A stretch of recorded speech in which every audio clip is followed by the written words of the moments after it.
এলাকার মানুষের পাশে ছিলেন সেই মানুষই মির্জা আব্বাস সাহেবকে আমি আনুষ্ঠানিকভাবে আজ ধানের শীষ তুলে দিচ্ছি।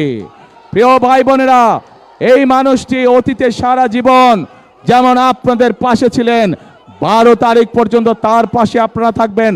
12 তারিখে আপনারা তাকে ইনশাল্লাহ জিতিয়ে নিয়ে আসবেন।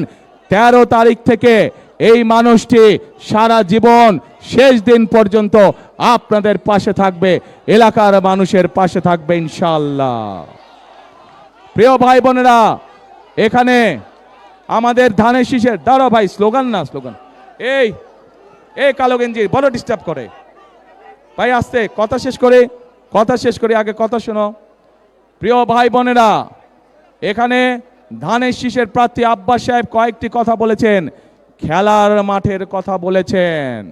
আমরা এর মধ্যে পরিকল্পনা গ্রহণ করছি, এই ঢাকার সহ সারা ঢাকা মহানগরীতে অনেক জায়গায় আমাদের সন্তানদের জন্য খেলার মাঠ দরকার, মুরব্বীদের হাঁটাহাঁটি করার জন্য খোলা মাঠ দরকার, এলাকার মানুষের বুক ভরে শ্বাস নেওয়ার জন্য খোলা মাঠ দরকার। ইনশাল্লাহ আগামী 13 তারিখে বিএনপি সরকার গঠন করলে আমরা এই খেলার মাঠে তৈরির কাজে ইনশাল্লাহ হাত দিব। একই সাথে এই এলাকার আরেকটি সমস্যা আছে, জলাবদ্ধতা।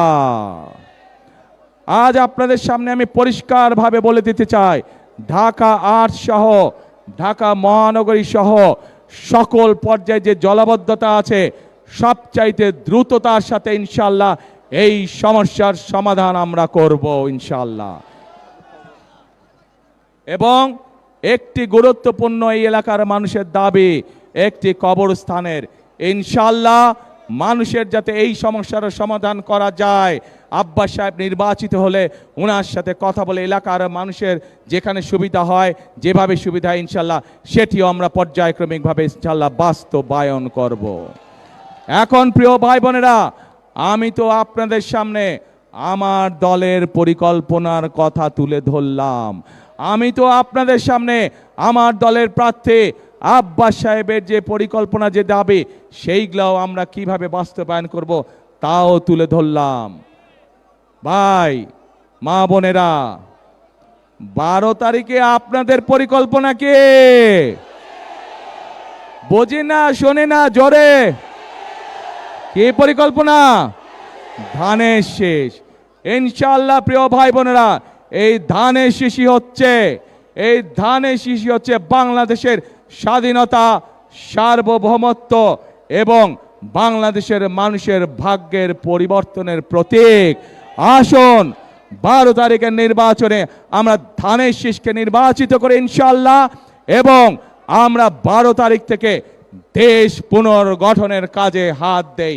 মানুষের ভাগ্যের পুনর্গঠনের রাজনীতি এবং কার্যক্রম ইনশাআল্লাহ আমরা শুরু করি। আছেন নাকি আমার সাথে? ইনশাআল্লাহ দেখা হবে আপনাদের সাথে আবার 12 তারিখের পরে। আল্লাহ হাফেজ। বাংলাদেশ জিন্দাবাদ, বাংলাদেশ জাতীয়তাবাদী দল জিন্দাবাদ। আসসালামু আলাইকুম। 12 তারিখ সারাদিন, 12 তারিখ সারাদিন, 12 তারিখ সারাদিন, 12 তারিখ সারাদিন।